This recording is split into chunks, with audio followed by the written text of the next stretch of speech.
Assalamualaikum warahmatullahi wabarakatuh. Selamat malam semua.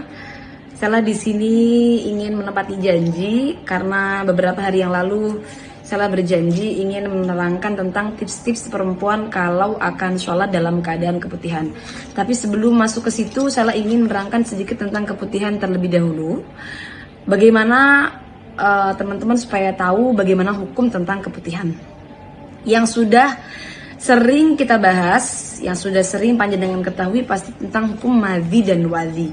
Kalau madhi dan wadhi tentunya dua-duanya hukumnya najis. Kalau madhi cairan putih, bening, lengket yang keluar karena terangsang atau karena ada syahwat, itu hukumnya juga najis.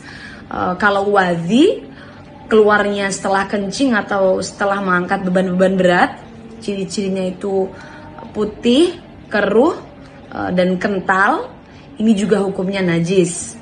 Tapi perempuan tidak hanya mengeluarkan madhi dan wadhi saja, ada juga kadang-kadang tidak sedang setelah kencing, juga tidak dalam keadaan terangsang, tapi tetap mengeluarkan keputihan. Nah, ini dalam kitab-kitab disebut dengan rutubatul farji. Nah, untuk hukum rutubatul farji dalam nas Imam Syafi'i ada dua pendapat. Ada perkhilafan, ada yang menghukumi suci dan ada yang menghukumi najis. Untuk pendapat Imam Romli, bila mana keputihan keluar dari area zohir, anggota yang wajib dibasuh saat istinja, bercebok, maka hukumnya suci, tidak najis dan tidak membatalkan wudhu. Namun, kalau keluar dari area batin, area yang tidak wajib disucikan saat istinja atau tidak nampak saat duduk jongkok, maka ini hukumnya najis dan tentunya membatalkan wudhu. Lalu bagaimana? Perempuan kalau setiap hari mengalami keputihan, menyikapi tentang perkhilafan ini. Alangkah baiknya menurut kami adalah mengambil langkah ihtiyat atau berhati-hati.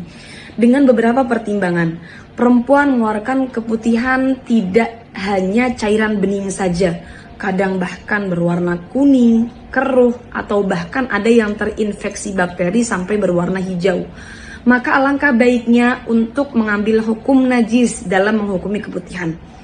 Kemudian yang kedua, perempuan tidak tahu dari mana area keluar keputihan yang ia alami. Maka alangkah baiknya juga mengambil hukum ihtiyat, sehingga karena kalau mengambil hukum ihtiyat, maka berarti hukumnya najis. Ketika akan sholat harus disucikan dulu, harus dibersihkan dulu, harus istinja secara sempurna, baru melaksanakan sholat. Tidak sah sholatnya perempuan yang membawa keputihan yang hukumnya najis. Lalu ada pertanyaan dari teman-teman yang banyak masuk adalah, bagaimana menyikapi perempuan yang sering was-was? Duh, saya keluar nggak ya? Saya keluar nggak ya? Kayak keluar keputihan. Kadang pas dicek nggak ada seperti itu. Jadi hanya was-was saja. Atau kadang ada, kadang nggak ada. Nah, was-was ini penyakit teman-teman. Maka harus dilawan.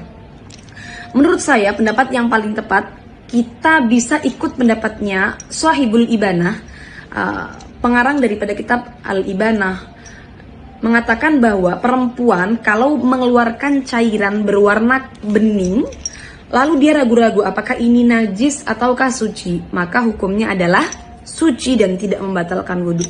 Jadi mantapkan hati bahwa jangan-jangan yang keluar itu bukan keputihan bahkan, tapi sisa cairan istinja, sisa cairan cebok. Tentunya ini tidak membatalkan wudhu dan tidak najis hukumnya.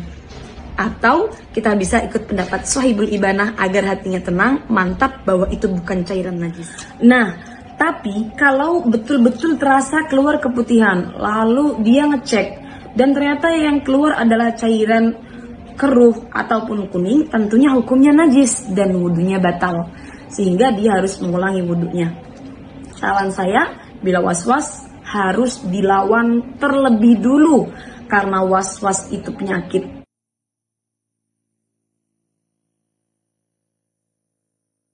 Tips cara sholat dalam perjalanan bagi perempuan yang keputihan.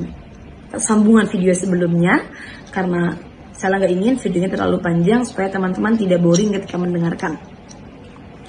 Kalau saya pribadi, biasanya Sela itu kalau akan bepergian, maka biasanya Sela pakai softtek.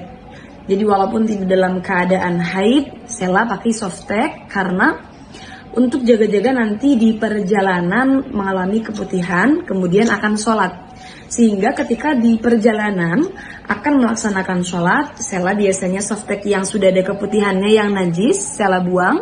Kemudian Sela istinja dengan benar, dengan sempurna. Setelah itu ganti softtek baru kemudian melaksanakan sholat. Kalau teman-teman pakai celana, maka tentunya harus pakai softtek supaya mempermudah ya, kan kita kalau pakai celana sulit copot-copot celana, apalagi kalau celananya jeans bukan celana dalaman aja nih. Maka alangkah baiknya ikutin tips ini, jadi pakai softtek, kemudian ketika akan sholat softtek yang sudah ada keputihannya yang najis dibuang, ganti softtek baru yang masih suci. Nah tapi kalau kepepet gimana? Kalau pas gak bawa softtek ya terpaksa. Kalau seperti itu maka copot celana dalam yang ada keputihannya, baru kemudian istinja, sholat tanpa menggunakan celana dalam. Karena kenapa? Tidak sah teman-teman, sholat itu menggunakan celana dalam yang ada keputihannya yang najis, tidak sah. Jadi terpaksa kita tanpa celana dalam sholatnya, kemudian setelah sholat kembali ke jeding lagi untuk pakai celana dalam yang tadi kalau tidak bawa ganti, seperti itu. Nah teman-teman bisa ikutin tips ini karena tips ini sering saya lakukan kalau dalam keadaan perjalanan. Saya pribadi adalah perempuan yang selalu mengalami setiap harinya mengalami keputihan ya, walaupun tidak bancar tapi kan sedikit-sedikit, itu kan normal. Semoga bermanfaat. Assalamualaikum warahmatullahi wabarakatuh.